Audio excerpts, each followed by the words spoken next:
Hello everyone and welcome back to the Ryan Retro channel. Yesterday I showed some Wii U emulation and my conclusion was that it's brilliant except for when it's compiling shaders, which makes it stutter and freeze. So today I'm going to show you how to fix that problem and how to have a brilliant experience emulating the Wii U. The Retroid Pocket 5, or whatever device you're using, compiles shaders when you run a game for the first time. So if you complete the same racetrack in Mario Kart 8 a few times, it will compile the shaders the first time and be stuttering, and the following games will be nice and smooth. If you go to this website in the description, you can download pre-compiled shader caches. These have been uploaded by users who already played and finished the games, so all of the shaders were compiled, so now we can copy over their shader cache file and we don't need to generate it ourselves. So this will completely remove all of the stuttering in games. You can choose which region your game files are in. I'm going to select USA. Then you can choose download all to download all of the shaders. You can go through and choose just the ones you want, but the entire list is only around 300 megabytes. So I would suggest just grabbing all of them in case you want to use them later.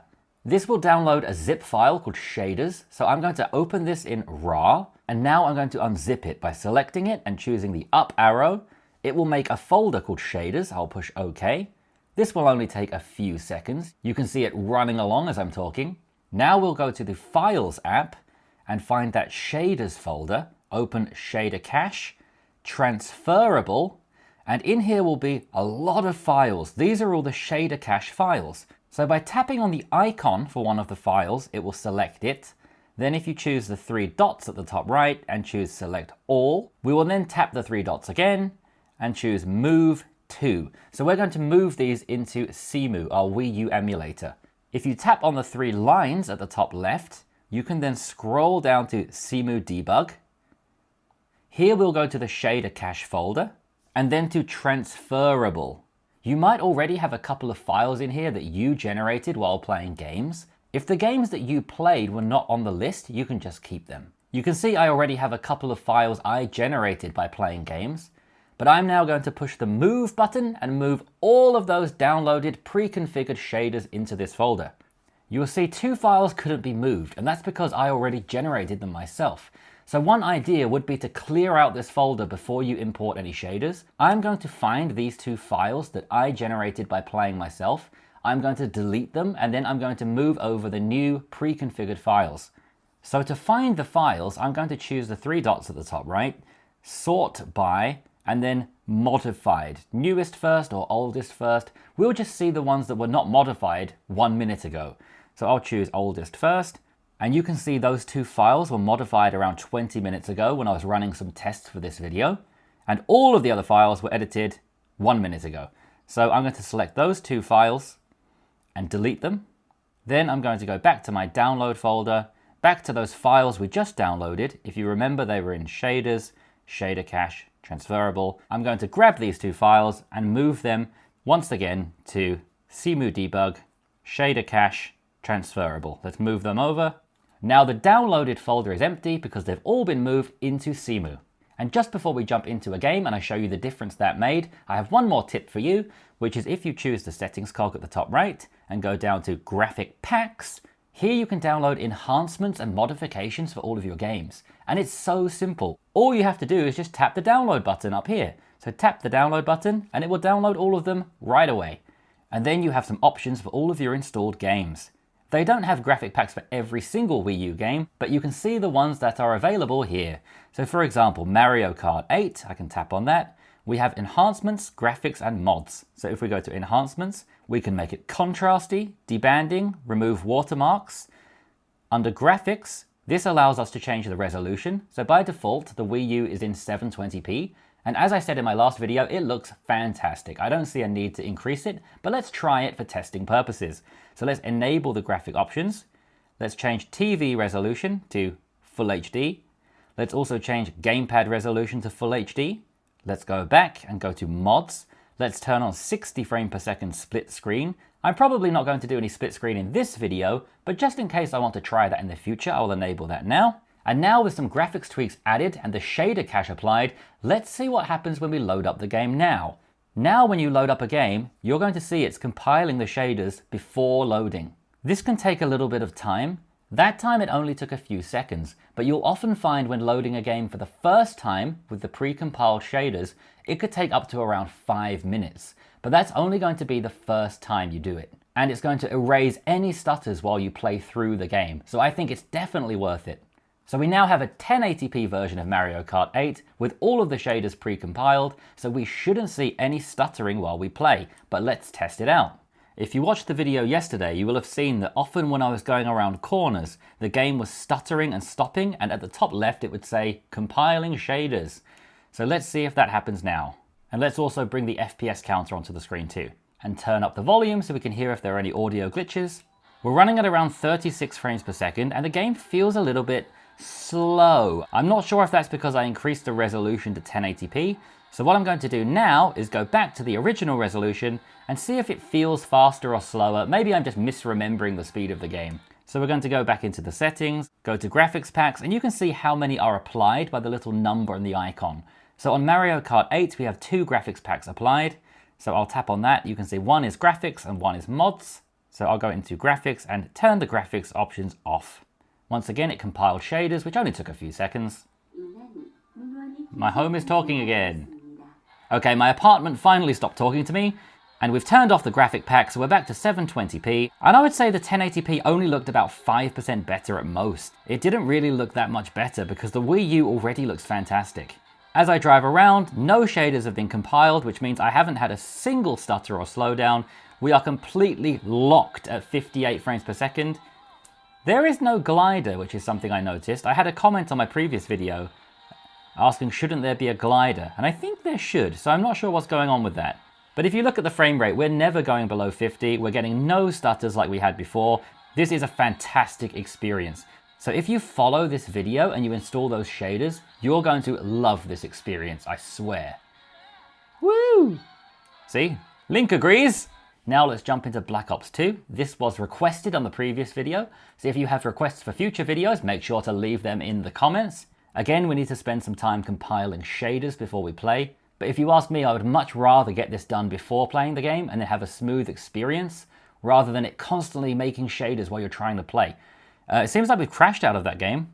Black Ops 2 doesn't seem to be playable. I'm not sure why that is, I'll have to look into it later, but unfortunately that's not working. So let's jump into a different game for now. So when you can't play Black Ops 2, you jump into the next best thing, the closest thing I have, Kirby. I don't know what I'm doing, but this is fun. This looks beautiful on the OLED screen. I've seen some comments on the videos lately that some of you have had your Retroid Pocket 5 arrive now, and that you were surprised how good the screen looks, because it really looks better than it looks in these videos. I really hope everyone watching this receives their Retroid Pocket 5 soon. Especially those of you who used my affiliate link. It seems that this is mostly a touchscreen game. I've never played this before, but it is quite interesting to remember that the Wii U was a touchscreen device. I guess it was kind of an evolution of the DS. This game is really cute, but a little bit boring, so I'm going to move on to something else. Next, we're going to jump into Lego Superheroes, so once again we're compiling shaders. The only real problem with this process of compiling shaders is that once you experience playing like this, you're never going to want to play a game that doesn't pre-compile shaders ever again. It's quite a common experience with emulation that as you run around a game, it's occasionally going to compile shaders and slow down and stutter a little bit. So once you experience something like this, where everything is compiled and you know you're never going to face a stutter, it's really hard to go back to a game where you do stutter. The sound of this game is completely broken. I've not experienced that with any other Wii U game. The sound's just not working. And I've also been sitting through this introduction for what feels like about 10 minutes now. I feel like there should be a way to skip it and it's just not working, but I refuse to watch any more of this, so I'm going to another game. I'm curious if we can fix Yoshi's face, because in yesterday's video he had no face. So going into the graphics packs, we have a few options. We can change the resolution, which I don't think will do anything, but we'll try it out. We have shadow resolution, so I'll increase that as well. And we have a mod to change the world map to 60 frames per second, which is something I definitely want to do. So let's jump back into the game. I'm not expecting this to fix it, and by increasing the resolution everywhere, we're probably going to run at a lower frame rate, but I just want to see if it fixes anything. So let's let it compile the shaders and see how it goes.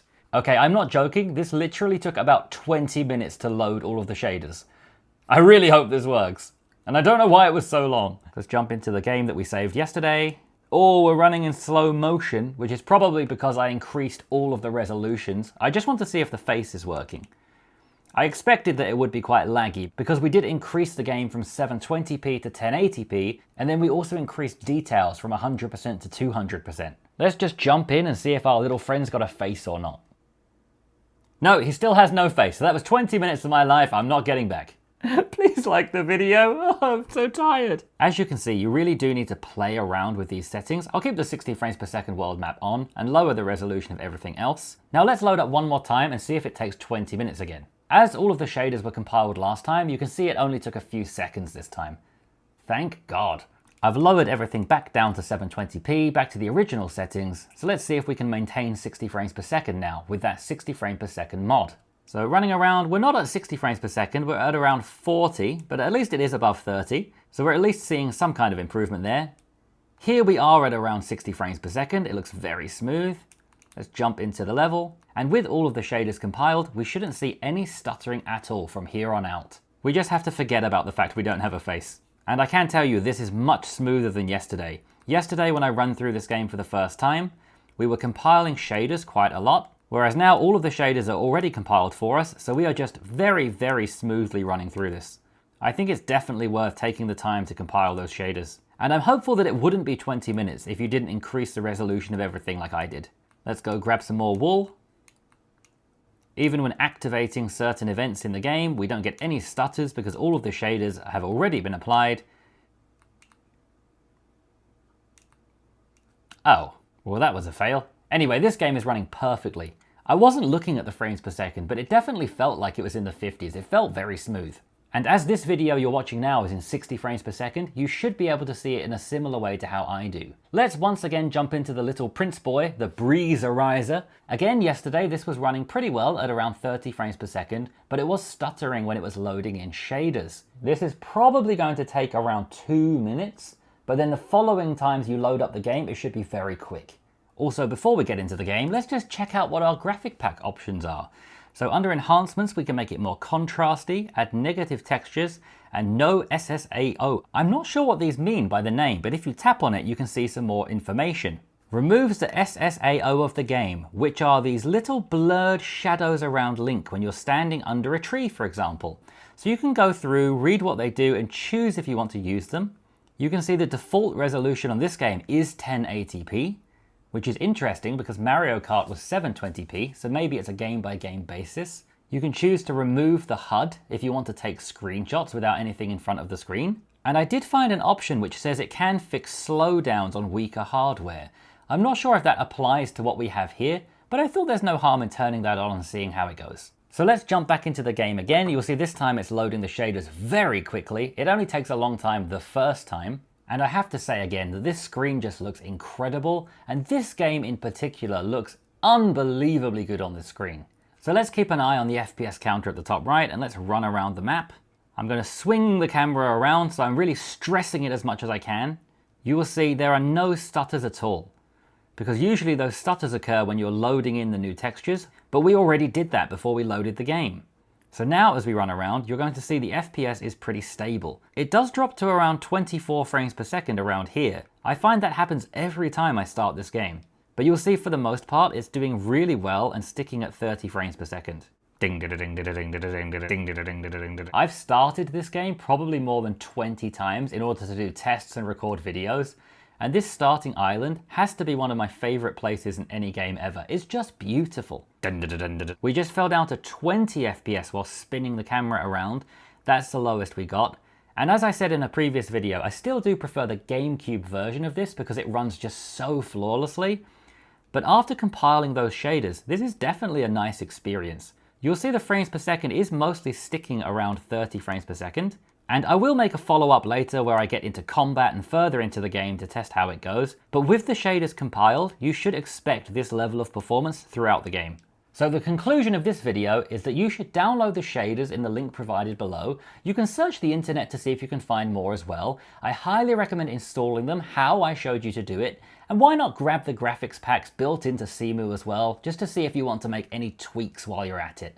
I hope that will help you get the best out of Wii U emulation on the Retroid Pocket 5, and if this video was helpful to you, please give me a like, leave a comment below with anything you'd like to say. I would love it if you could also subscribe to the channel for daily Retroid Pocket 5 content, and if you'd like to pick up your own Retroid Pocket 5, follow the affiliate link in the description, which will take you to the official Retroid website, which is the same place I bought this one. They are now starting to ship them more frequently, and I hope if you do order one, you'll be able to get it very soon. Thank you so much for watching this video, and I'll see you again tomorrow, where I will be covering the PS Vita, which has been a nightmare. Thank you for watching. Bye.